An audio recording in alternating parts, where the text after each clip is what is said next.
Welcome to Channel 18 News. I'm Jim Rogers. When the Special Crimes Unit and Hopkins County deputies served 2 Hopkins County warrants for manufactured delivery of a controlled substance penalty group 1 over 1 gram and less than 200 grams, a felony 1, and 2 warrants for manufactured delivery of a controlled substance penalty group 1 over 1 gram but under 4 grams, a felony 2, additional methamphetamine was found at the home where the warrants were served, and a Child Protective Services investigator was also called. 2 arrests were made. While serving the warrant, officers observed drug paraphernalia in the living area of the home on County Road 4778 at 1 p.m. Tuesday afternoon. Following a search of the house, methamphetamine was found in the bedroom. With children living at the residence of William Ray Reed, age 27, a call was placed to Child Protective Services investigator who responded to the scene. CPS is currently investigating, and the case is ongoing. Reed was arrested on a felony 1 and felony 2 warrant and an additional charge of possession of a controlled substance penalty group 1 less than 1 gram, a state jail felony. He's in Hopkins County Jail being held on $105,000 bond. Angela Gail Copeland, age 35, of Cooper, is in Hopkins County Jail awaiting a magistrate's hearing. She too received warrants served on her at the home and was arrested for the controlled substance. It took less than 30 minutes for the Silver Spring City Council to race through and approve all items on their 17-item agenda the last Tuesday night of September. The meeting took place instead of the council meeting in October during regular session. The council will attend a statewide conference for city councils during the week usually reserved for their October meeting. Tool design was approved to begin in October and take 4 to 5 months to complete a comprehensive master plan for the city. Ian Lockwood will lead the work locally for tool design. Lockwood is the individual who designed Main Street, Conley Street, and Celebration Plaza. The current master plan was designed 20 years ago, and changes in the city dictate the need for a new study. Cost of the study will be $99,900. Now that the plan for the downtown area is in full swing, City Council and staff will be looking at the whole city in this particular study. The segment of the library roof that is metal will not be replaced when the remainder of the roof is repaired. Damage to the metal roof during a hailstorm is only cosmetic and is not noticed. Not replacing the metal roof will garner a savings of $15,000 for the city. The city will also apply for a sidewalk grant. That sidewalk grant will be applied through the Texas Department of Agriculture, Texas Capital Fund Downtown Revitalization Program. Various areas of sidewalk are included in the request, including new sidewalk around the currently under construction parking lot between Tomlinson, Main, and Davis Streets. The grant request is for $250,000, with the city contributing $75,000. Shane Shepard, City Director of Development, spent much of Tuesday gathering signatures from business and property owners in support of the grant. GrantWorks will administer the grant for the city. The GrantWorks representative present Tuesday night has worked with the city on previous grants, and the company is one of the largest grant writing groups in the state. When the sidewalks are completed, business owners will be responsible for the sidewalks on their property. Although a part of the litigation brought by the city and the Texas Commission on Environmental Quality has been settled, the council worded their acceptance following the suggested reading of City Attorney Jim McElroy. With the wording, the litigation continues to hold liable the entities that had yet to settle the matter. The lawsuits named as defendants: SS Seniors Limited, Accent Developers Limited, and others. The lawsuit was brought after an illegal tap in a sewer line was performed by a developer when apartments for seniors were built near Coleman Park. The illegal tap is said to have been the cause of death of a city worker. With the second reading of the city rates approved, rates for residents will slightly increase. Water rate during the next budget year will increase 2.25%. Sewer rate will also increase 2.25%, and sanitation rate 2%. The tax rate will remain at 44 cents per $100 valuation, but the exact wording required by the state of Texas will show an increase in city taxes of 0.99% due to the increase in property values. The Food and Food Establishments Ordinance approved has been in the works for some time. The new ordinance will replace the ordinance that dates back to 1954. The new ordinance allows suspending or revoking the permit to be open for a food establishment. Investigations using the state inspection worksheet that has been used for several years and the number and kinds of inspections will remain the same under the new ordinance. The new ordinance simply gives the city more authority in order to close restaurants that do not keep pace with that which is appropriate.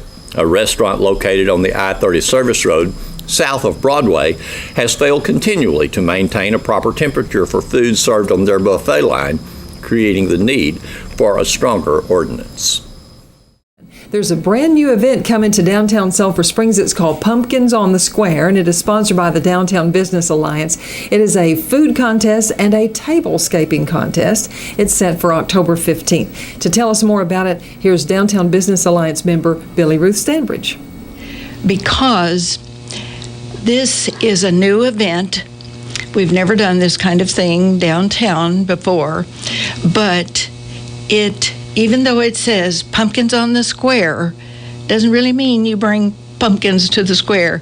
It's actually a cooking contest in which you use pumpkins. And then a second part of this event is tablescaping. That's going to be fun. And again, you use pumpkins some way. Fun and different. No one has done a tablescaping contest yet. No, I've always thought this would be so exciting. You know, you see it on TV and everything. What is tablescaping? Okay, because somebody in the DBA asked this too. I'm sure one of the men. And it's just the way that you would decorate your table. Or set a place setting. Or set a place setting. In this case, we're not asking you to bring down what you would have at your own table, which would probably be at least 4. But you just said bring your table, which would probably be a card table. And your place setting is just for 1, and you have a centerpiece. And in some way, you involve your pumpkins in the decoration. Okay. Yeah. Lovely. And I might mention for the cooking part, we have 4 possibilities for you to choose from. You can choose from soup, bread, dessert, and miscellaneous. Now, I have heard some pretty wild concoctions that might be entered for that. But that's okay. That's terrific. We wanted to allow something out of just what might be the ordinary. But, in fact, one friend said he's going to make pumpkin pasta. Now, I've never heard of this, but we'll see. What's it like? So let's just restate this. The brand new contest put on by Downtown Business Alliance set for Saturday, October 15th. Right. At 10 a.m. is the judging, and then the serving will start at 11, and that's really a tasting free to the public. And it involves the food contest, pumpkin-based food contest, right, and the tablescaping contest. Right. It'll all be down there at the same time. Kind of over on the courthouse area of Celebration Plaza. Just on the square, you know. Now, we realize lots of people will be seated along the street area because that's the parade. We'll come through that morning. Right. But these 2 contests that you have planned are for adults and for youth? Absolutely. Okay. Yes. Because, you know, so many children are being encouraged to cook nowadays, and Johanna's always doing some really good things. And I went to the culinary class at the high school before school let out last year to be able to talk to them and interest them in this kind of thing. And isn't that a wonderful that's department? What they're doing. It's wonderful. It's wonderful. We just had the culinary class come at our quilt show, and they made up our little cafe. And it was great. And they had a great time and did good work. Because as Mrs. Reese said, they need experience. It's one thing to learn it in the classroom. It's another to be out when you're helping the public. So, yes, we definitely will have youth as well as adults. When we're talking about these two contests, there is an entry fee. Yes, there is. It's $20 for the adults Okay. and just $10 for the youth. Okay. Yes. So if they want to enter something in the food contest, that's $10. If they want to do Right. tablescaping, that's $10. Right. Okay. And could they get a sponsor? Definitely. Let's just say that maybe this was a little much for the person to do, and we kind of thought about the idea of sponsorship, and that's why we went ahead and put it in the flyer, so that let's say you went to a restaurant and said, I have this recipe I would like to use, and would you be willing to sponsor me? And I would be advertising your restaurant. Mm-hmm. Now, if they've tried it ahead of time and maybe the restaurant really thinks it's terrific, well, then they could say, this can be found at such and such a place. You know, that's just a possibility. Sure. Since this is the first time, we're just trying to kind of experiment with it. So for those who are entering the food contest, I'm just looking down the list of rules here. You need to prepare enough for 50 small portions, and these are tasting size portions. Right. All the free public will have to remember that. The little cups that they will be putting their small portion in is just a 3-ounce cup. Okay. So it truly is a tasting. And as far as, because see, we'll have judging too. And I think we're going to set it up so that even the public can judge, so that they can, it's kind of like a viewer's choice kind of thing. But we will have 3 judges. And so all of that will be done prior to the time that the tasting would occur. Okay. So if the people who are entering want to come up early, get set up, and feel real comfortable about having their food out. And by the way, if they need to heat something, such as a soup, they just need to indicate on their registration sheet that they need electricity. And there are multiple places down there where we Okay. can put that. That's very thoughtful. So the contestant needs to bring a table to put their item on. Right. They need to bring any utensils that they need for serving. No, they won't. I know. This It way, says will be provided. right. Sandy at Plain and Fancy is providing our little 3-ounce cups. Okay. And if they want a little spoon or something, then she will have that provided too. Okay. So let's say you made a cake or pie, and you're going to be able, after the judging portion, to cut that up into enough to make 50 tasting Right. samples. Right. So you want to know that for the size that Yes. you make. That's on the Yes. food contest, and the major ingredient must be pumpkin. At least pumpkin has got to be in there somewhere. Somebody asked me, does it have to be the main? Well, I don't even know exactly how much of a main, but if pumpkin has been used, that's... Okay. Yeah. Wonderful. This is a new idea. And then, let's put this in before we go to the next part. There's an area behind the courthouse that they can park. Yes, because parking is an issue, especially when it's going to be parade day. But thinking ahead that the entry people might wish to be assured of a parking space, we went through the city and we're assured that there will be a cone put in the parking spaces, because we're not trying to block off the street or anything like that. But right behind the courthouse, since there will be no courthouse employees who would be parking back there, Sarah Dickus, who's kind of in charge of making sure that everything is set up for events, will have the cones down there.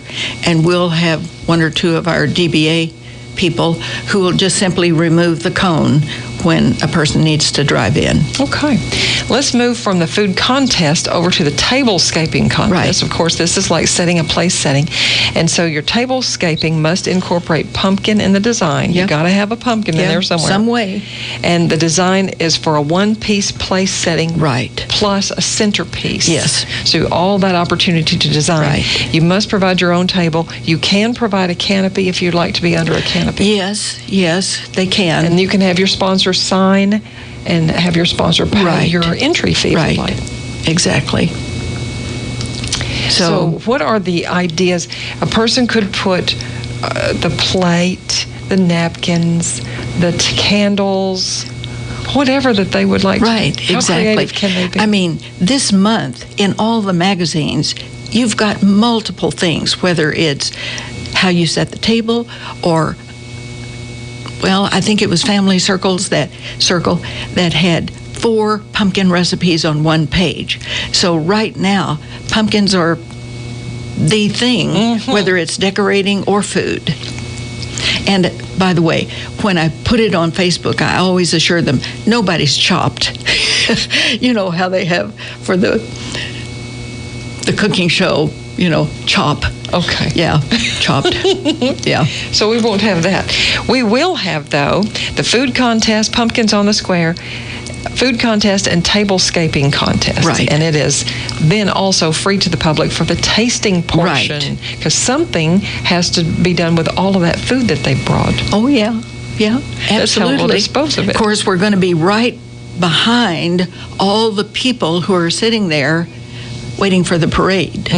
And the parade usually comes right around that corner at the City National Bank at 11 o'clock. Okay. So that way the judging will have been done, which, by the way, maybe I should mention what the prizes are. Let's do.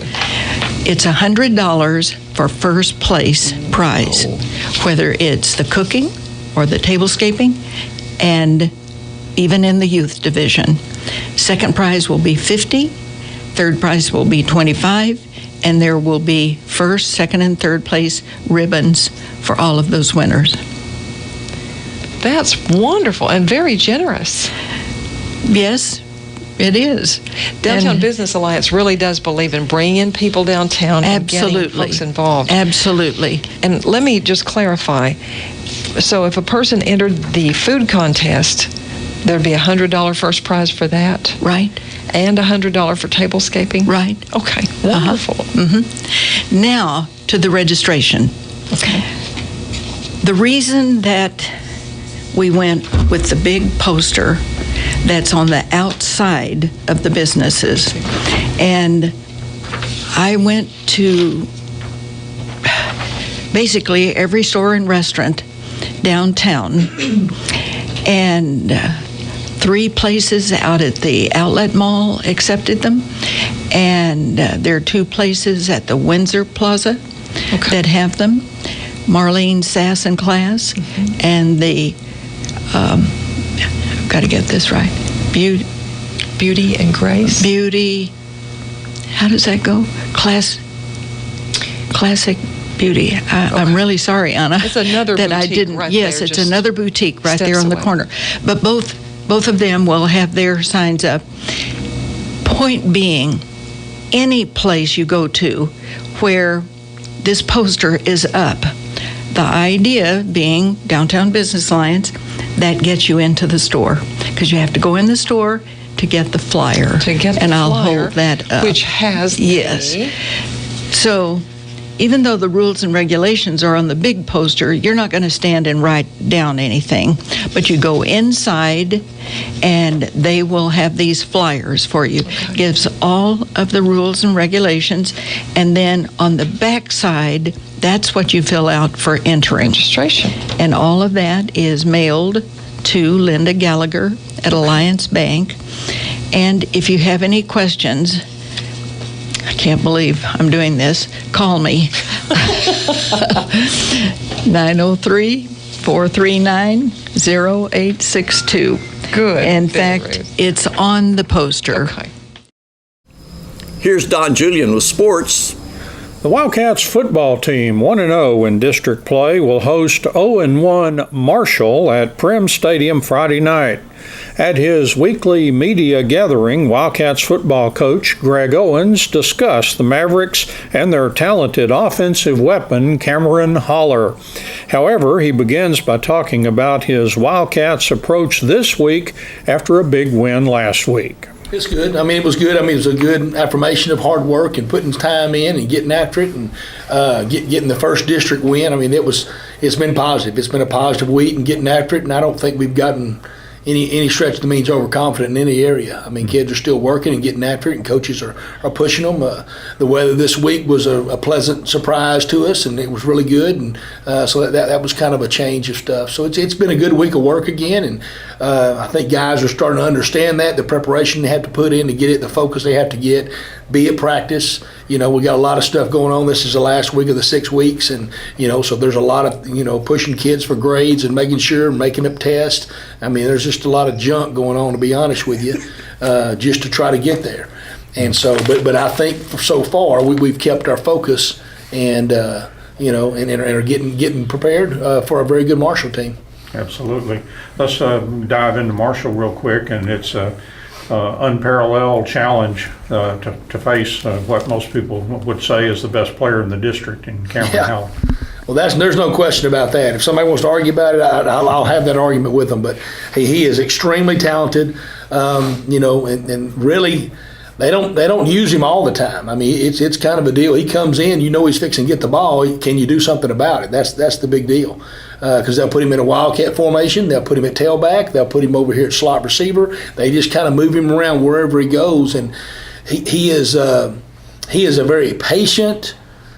I don't really know how to describe him, but he's not an arrogant kid, but he's extremely confident in his abilities. Mm-hmm. It's almost like at times, and he's out here playing with fifth graders on the field. I mean, he'll run through a guy, he'll push a guy down, he'll jump outside, he'll run around you, he'll sit there and look at you, then take off. And I mean, he is just extremely talented with the ball in his hands, and an extremely gifted athlete.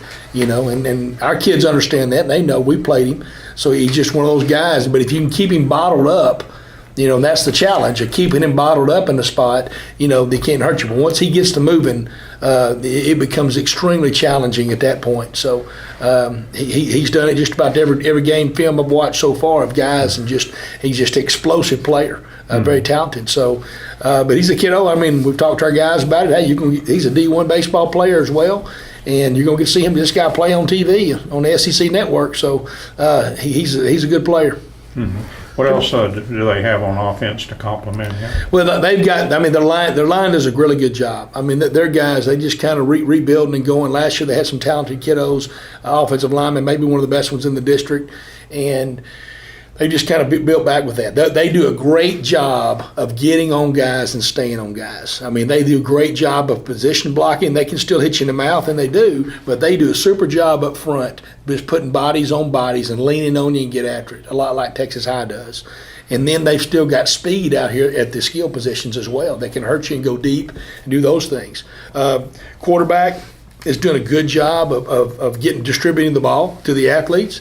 I mean, I wouldn't call him a pure pocket passer, but he's probably more of a pocket guy than he is getting outside of the pocket, more comfortable there. I think he's still working on his accuracy and getting those things, but they do have guys that can go and get it. And so, I mean, they're pretty balanced. It doesn't look like they've clicked totally offensively yet. You can tell they're getting there, and I hope they don't click this week, but they continue to mature, they continue to get better as I watch each ball game as they're coming through. They figuring out what guys can do, moving guys around, getting them in the right spots, and knowing who to get the ball to on the fast screens, or whether it's a deep ball or whatever it is. So, and they know when to bring Holler in and hand it off to him and let him do his thing too. So they've got plenty of skill on the offensive side.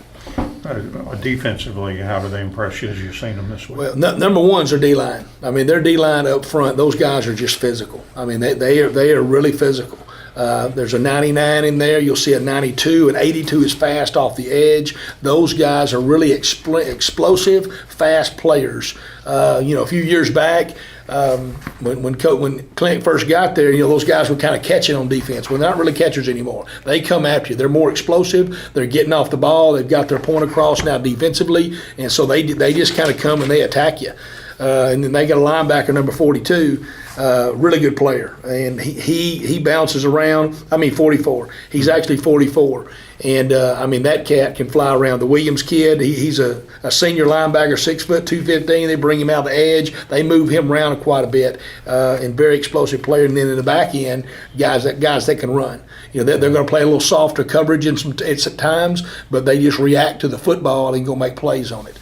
Try to keep everything in front of you, a lot like Parrish did with Paris stay back off 50 a little bit with athletes and we just want to keep everything in front of you, then when you get down close to 20, they're going to start walking up on you and make it tougher on you. So they're just kind of a bend, don't break a little bit in the back end.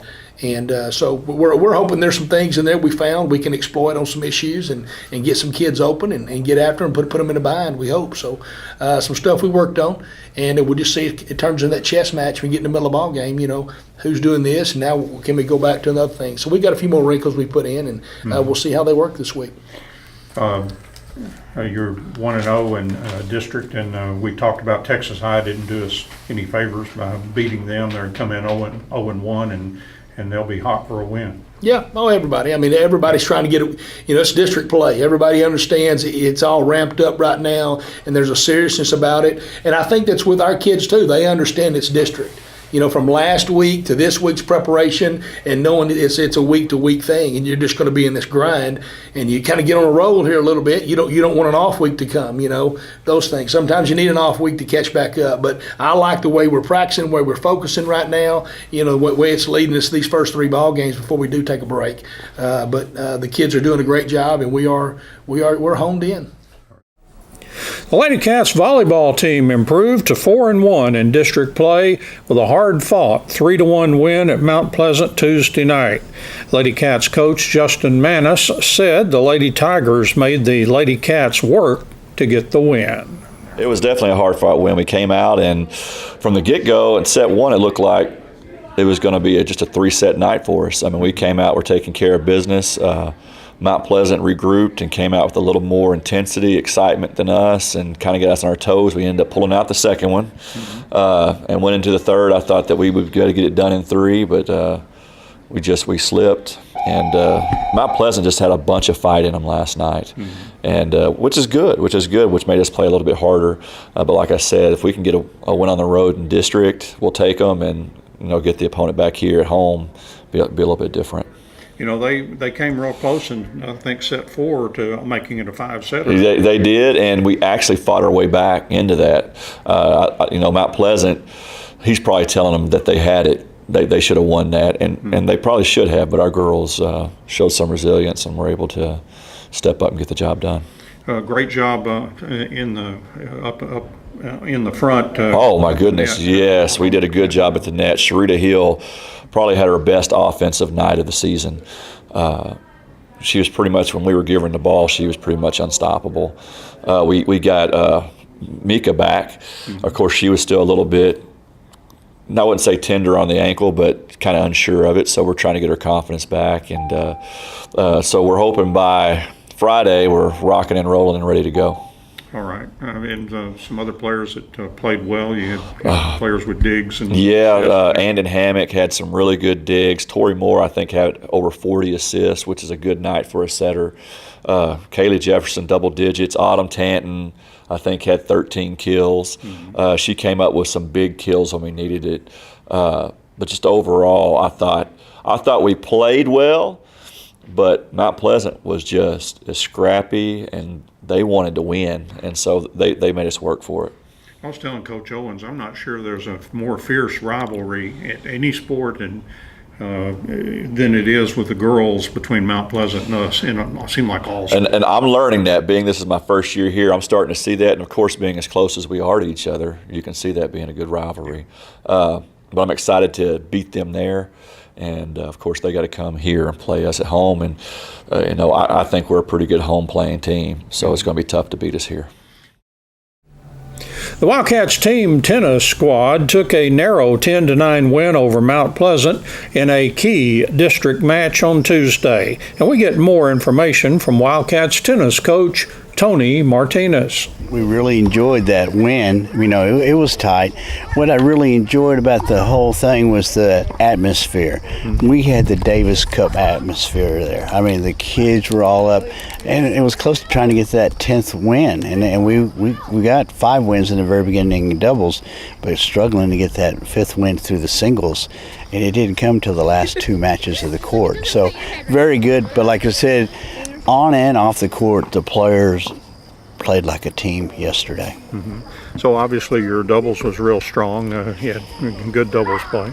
Good doubles play from everybody, mixed doubles, Tyler Stout, Jasmine Johnson, our boys 1 and 2, everybody performed well, and that's what we have been kind of really working on the last 2 weeks. I mean, I felt like we can get an advantage if we can get out there and get the lead real quick, and I always like, 7-0 lead was great, but 5-2 I will take, because there were some matches with our girls, number 2 girls, and they came back to win in the second set. So they were down 4-1, Chloe Ross and Mandy Eckhart, and then I had Zoe Wilson and Bryn Offit really come back in the third set also to win the match.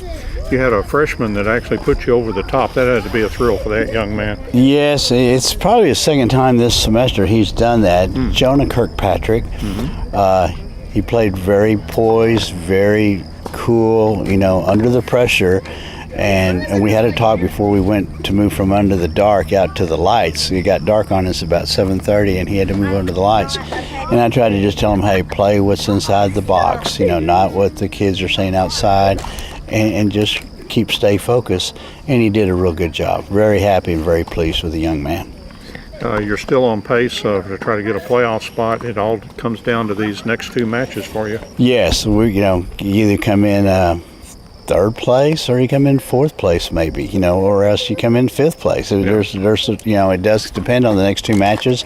Greenville next week, which is vying for the third place or fourth place, and then Pine Tree also for that fourth place. So we just have to buckle down here the next 2 weeks. We're okay, but I think we're kind of peaking, hopefully, for the next 2 weeks for these 2 matches. Greenville will come in and play at our facility here, and they're a team that seem like just improving every year. They have been, and they did lose a few seniors, but I think, with our play where we're at and being at our home courts is an advantage this next Tuesday, and I'm kind of looking forward to that. Some strange things can happen. You've seen it, week in and week out, even on the football field. So hopefully things will happen for us good next Tuesday. Have a good crowd turnout out there would help. Right, definitely. Get Mike Lamb out there. He makes a lot of noise. I'd be happy if he's out there.